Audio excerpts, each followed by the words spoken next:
don't think there's anything that can influence your tea greater. So if you have a great tea, an old Chinese saying is, if you have a great tea and you use poor water, it'll ruin it. But if you have a poor tea and you add great water, you'll make it much better. What did you mention also about the location when scooping water? Why scooping water is better than simply pouring it, and where you scoop from for good tasting tea? Yes, when water becomes still, like in your ceramic jar, when it becomes still, the water with the most qi, the most energy rises to the surface. It's lighter, it's more buoyant and stronger. So we scoop the water from the top of the jar. In fact, we don't use the last water. We use that to clean the jar and then water the plants. So the best water is the water at the top. And you can do an experiment about this by taking a pitcher and leaving the water for 15 minutes and let it sit and rest. And then you quickly pour from the top of the pitcher into one cup, and then dump a bunch out and really quickly pour into the second cup, the bottom water. And we did that yesterday, and a lot of the people in the group were able to experience the difference. It's lighter and smoother and stronger. And so this is what I meant by participation. Mastery of anything comes from participation. You could read about art and study art for many decades, and if you didn't start painting, you'd never get to mastery. You could read about swimming, you could become a professor in swimology, but you wouldn't learn how to swim unless you got in the water. So you have to participate to be involved, and to the extent that you participate is the extent that you can master something. And so the more you participate, the more you'll be rewarded. Just like, even if tea for you is just something that you enjoy and it relaxes you and brings you pleasure, I think a lot of people would understand the analogy of food in the same way.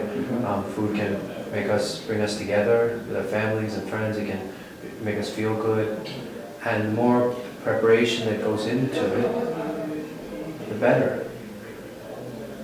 You know, some alien who was watching a family at a holiday might wonder why they spend all day or sometimes even 3 days preparing food that's going to be eaten up in a half an hour.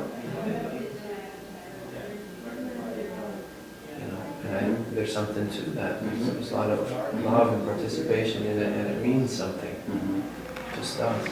It's not the same eating in a restaurant and eating at home. And part of the reason, it's not the only reason, but part of the reason is that you're involved in, you're participating. The whole experience. You're participating in it. That makes sense. So a good rule of thumb, I'm sure you hear people ask you, how do I get into tea? I definitely hear it. But from what I hear you saying is a great way to get into tea is start with water. Yes. Definitely, if you can drink and discern quality in water, you'll be able to discern quality in tea much better. And if you can, you know, tea is essentially water. Right. So all of the, you know, controlling the preparation of tea, you know, it's very much about water. And fluidity is a principle of Gong Fu tea, which is tea with skill. Gong Fu means skill in Chinese. So tea with skill and mastery, one of the principles is fluidity, graceful movement. Because it's a liquid, so the process should flow. The other reason for that is that Gong Fu tea was invented about 300 years ago in the Qing Dynasty, a little before that, by martial artists. So their principles that they had developed in Tai Chi and Qigong and other martial arts are very much in that particular style of tea. But I think all the other styles of tea definitely, though they may not emphasize that fluidity as much as the Gong Fu tradition, it's definitely there, and the grace and the fluidity is definitely a big part of the Zen tea of Japan and Korea, and other traditions as well. And so speaking of fluidity, something I notice is a lot of your artwork around here, and it definitely resonates with me in being very fluid looking in style. And so when you think about tea and fluidity, we can't enjoy it unless we have a cup. And one of the actual common things I've seen in some of your artwork is emptiness. There's a bowl that's tea bowl or teacup, and the key is it has to be empty first to fill it. And you had some interesting things to say that I thought you might educate us a little bit about what's important with a teacup or tea bowl, and actually how to hold it and why. Yeah, teaware. The analogy again, this comes from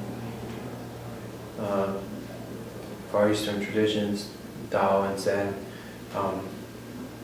Is that a house?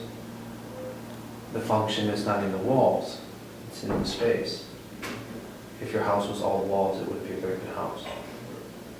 And a jar or a teapot or a cup have function because they're empty. So the only thing that actually connects this kettle to this pot, to this bowl, is the empty space. Without it, they're not connected. If this wasn't empty, it could never connect to this or this. Right? But it's empty, so what's in this can go into this, can go into this, can go into you. So there's a flow of through empty things. And these things are also completely empty, so their connection is perfect. The only two places where the connection can be imperfect is the person brewing or the person drinking. And so in the East they often say, the only number that can become itself is zero. And a number that can meet itself is zero. 0 and 0 is 0. Whereas 1 and 1 is 2.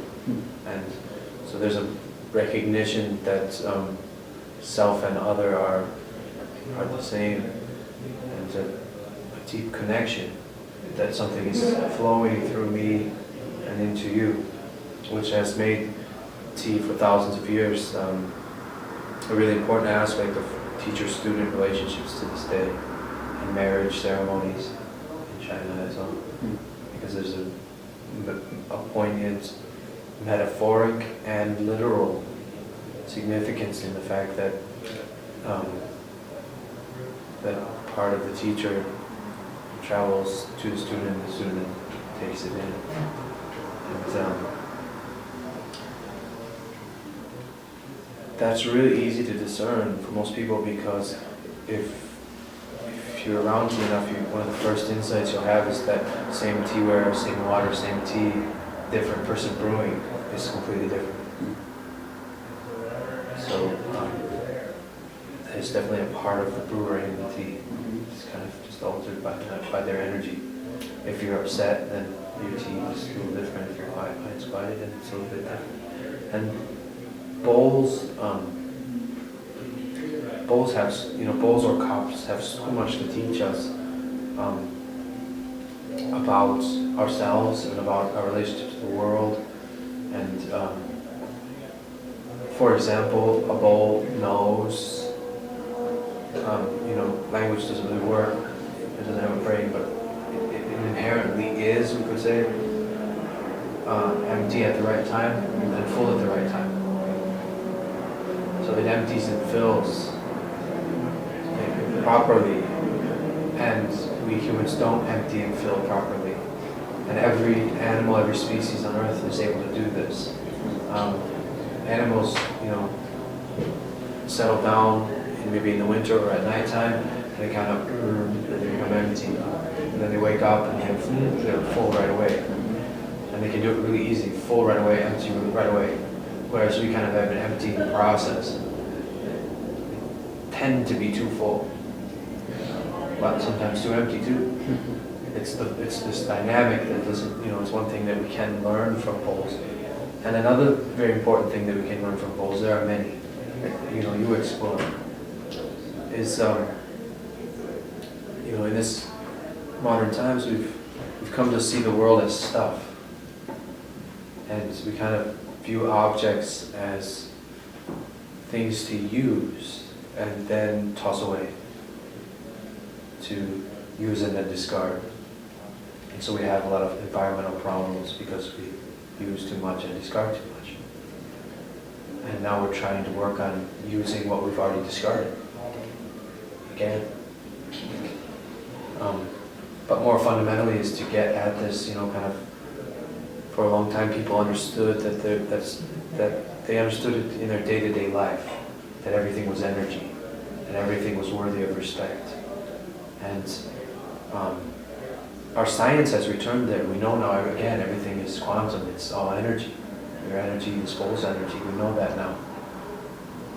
But in the ordinary, common sense, daily sort of way, do you know it? Or do you still see it as stuff? And that's important, because respect is one of the principles of tea and of life.